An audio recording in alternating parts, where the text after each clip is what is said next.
फिर एक रिपीट कर देता ठीक है। आज के इस विशाल आम सभा में अध्यक्षता के आसन ग्रहण कर रहा है श्री रामकेश गुप्ता जी और प्रमुख अतिथि मधेश के महानायक वैज्ञानिक डॉक्टर सीके राउत जी।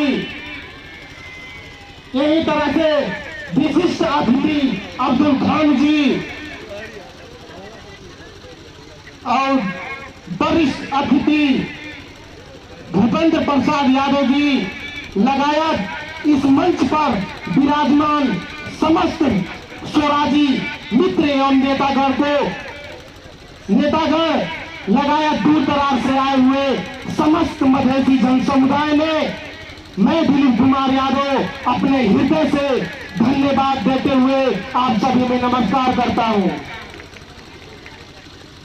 रही बात आज की यह 21वीं शताब्दी में हम मधेसी बारंबार आंदोलन करते हैं, अपने अधिकार के लिए आंदोलन करते हैं।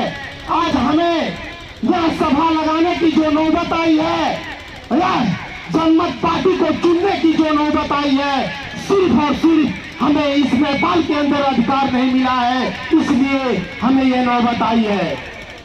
और आप सभी को मैं ये बता देना चाहता हूं कि यदि अधिकार नहीं मिला तो समझ लीजिए हमें कुछ नहीं मिला। यह फिरंगी शासक वर्ग लोग हम मधेसियों को सदा के लिए